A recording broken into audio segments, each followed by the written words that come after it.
Hello बच्चों, let's read the question. Select the correct statements from the following. First statement, a body can have constant velocity but variable speed. Second statement, a body can have constant speed but variable velocity. Third statement, a body can have zero velocity but non-zero acceleration. Four options. First option, first and second statements are correct. Second option, second and third statements are correct.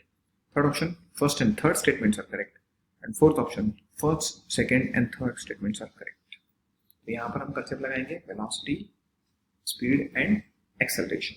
जब लिखते हैं की concept में velocity का formula होता है, हमें पता है velocity is displacement over time. Displacement क्या होता है? Displacement is the shortest distance travel by the object.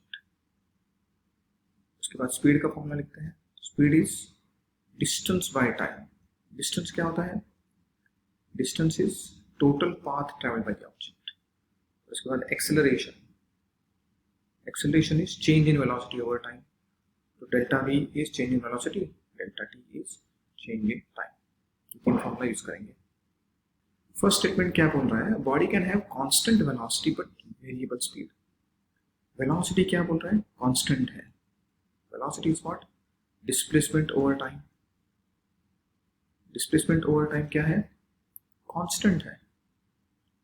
इसका मतलब displacement constant है तो आपका distance भी क्या होना चाहिए? Same होना चाहिए. तो distance same है तो speed भी क्या होना चाहिए? Constant. Basically not changing. इसका मतलब velocity अगर constant है तो speed constant होना चाहिए. तो first statement क्या हो गया? गलत हो गया. Second statement, a body can have constant speed but variable velocity. इसके लिए एग्जांपल लेता हूं मैं. स्पीड कांस्टेंट है मगर वेरिएबल वेलोसिटी. मान लेते हैं आपका ऑब्जेक्ट यूसीएम कर रहा है सर्कुलर मोशन में. पार्टिकल ए है इधर, यूसीएम यूनिफॉर्म सर्कुलर मोशन. तो particle is travelling in anticlockwise sense. Let's say a point पे वेलोसिटी है वी. वी और वेलोसिटी कैसे निकलती है यूसीएम में? By drawing a tangent. मान लेते हैं पार्टिकल इधर पहुंच गया तो उसकी वेलोसिटी इधर हो गई. तो मान लेते हैं ए पोजीशन है बी.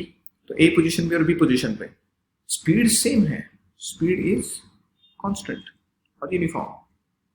स्पीड आपका यूनिफॉर्म है. स्पीड चेंज नहीं हो रहा है क्योंकि यूसीएम है. मगर वेलोसिटी अलग है क्योंकि इधर डायरेक्शन है नॉर्थ और इधर डायरेक्शन है साउथ. तो डायरेक्शन अलग है मतलब वेलोसिटी अलग होगी. तो velocity is changing. Velocity is non uniform. तो ये पॉसिबल हो सकता है.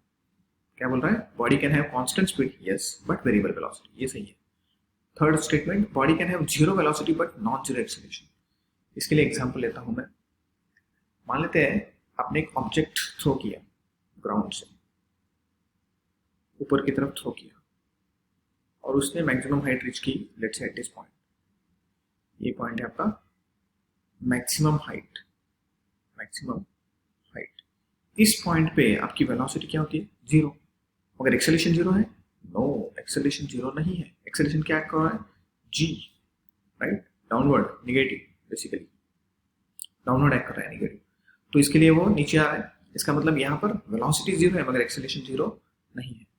तो body can have zero velocity yes but non zero acceleration. तो ये सही है. तो second and third statements are correct. सही ऑप्शन क्या हो गया? B is the right option. That is second and third statements are correct. Hope you understood it well.